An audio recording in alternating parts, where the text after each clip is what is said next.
the problem I see with online dating is that it always automatically involves this aspect of self-commodification or self-manipulation.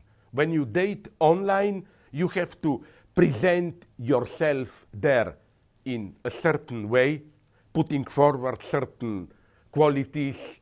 You present an image of yourself. You focus on your idea of how other people should perceive you.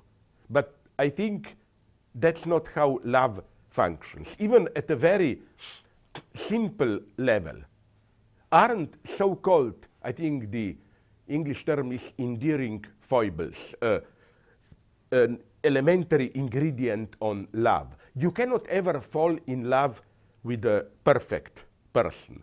There must be some tiny, small, disturbing element, and it is only through noticing this element that you say, but in spite of that imperfection, I love him or her. This is why a funny story.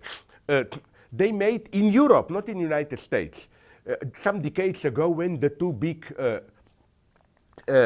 modeling stars were Claudia Schiffer and Cindy Crawford. They made in France, I think, a big opinion poll like, whom would you prefer to live with?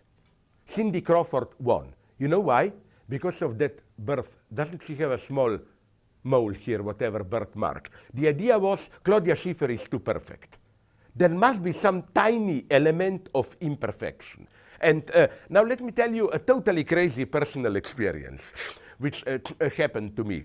I was talking once in a faraway country, somewhere in Latin America, of course, I will not say where, to a still very attractive lady, sexually, late 30s, who told me of a strange thing that happened to her.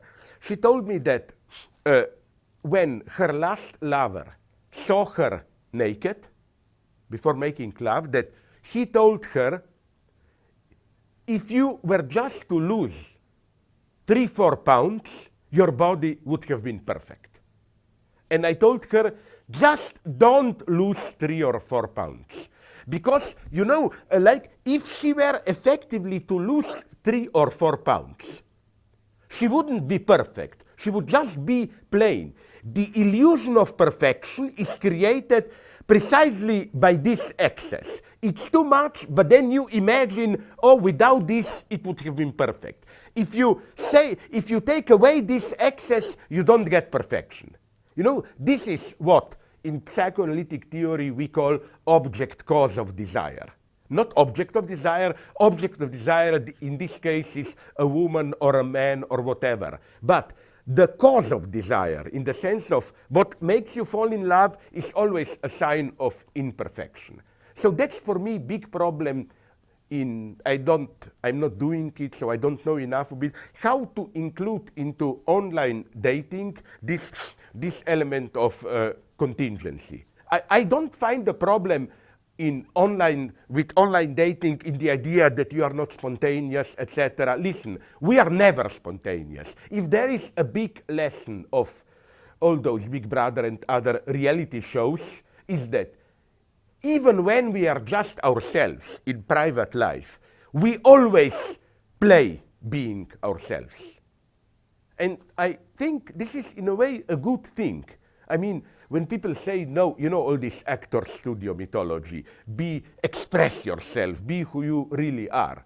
Well, I think most people are monsters secretly. I think I like to live in a society where you do whatever you want, just please don't express yourself too much, you know.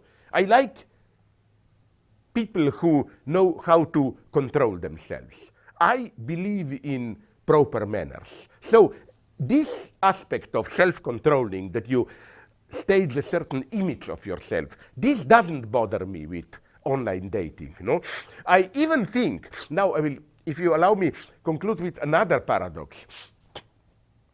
It would be so interesting to demonstrate how precisely when we act in an apparently wild way, you know, like, let's say, it's not true, but let's say we are talking, in a nice, polite way, then for whatever reason you get mad at me or I get mad at you, and I explode.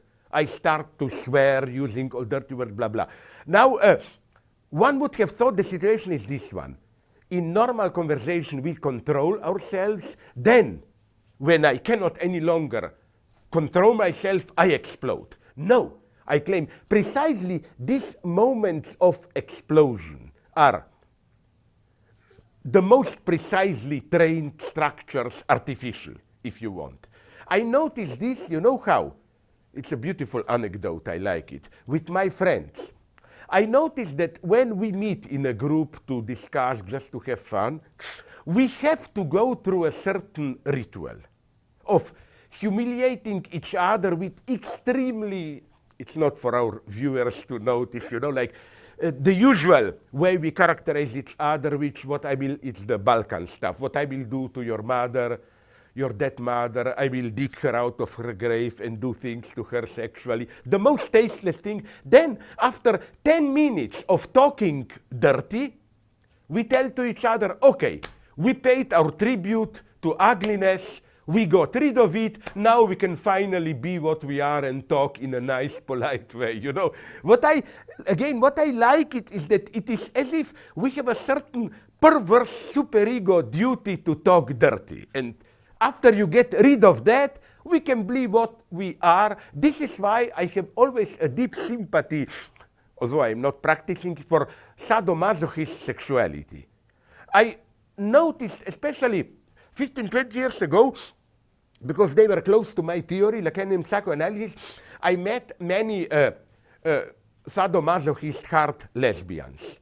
And I can tell you, I never met nicer, more kind girls or women. It is as if they were able to enact all the dirty, disgusting stuff out there, so that then they could afford, when you paid your tribute to your superego, to be nice, kind, and so on and so on. So, to do the last joke in this series, maybe some viewers know it, but I love it. I think this is one of my, otherwise in my series of boring, repetitive jokes, maybe a better one. Where are we today with sexuality? The Guardian, the British newspaper, asked me, is romance still alive today? And my idea, my answer to them was, let's imagine an ideal sexual situation today. Let's say I meet a lady, we are attracted to each other, we say, okay, you're all the usual stuff, your place, my place, whatever, we meet there. Then, what happens then? She comes with her plastic penis, electric, dildo. I come with some horrible thing. I saw it. It's called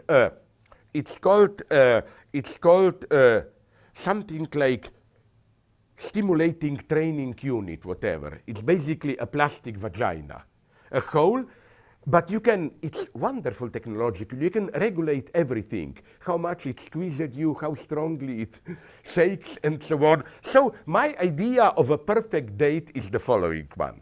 We met, then she puts her plastic penis dildo into my stamina training unit, is a name of this product, into my plastic vagina. We plug them in, and the machines are doing it for us. They are buzzing in the background, and I'm free to do whatever I want. And we have a nice talk, we have tea, we talk about movies. What can be?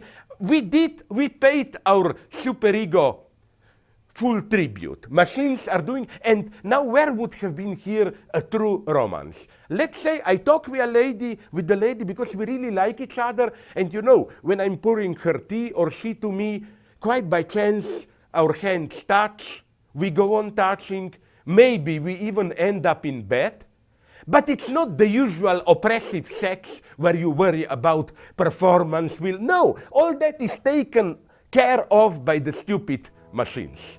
That would be ideal sex for me today.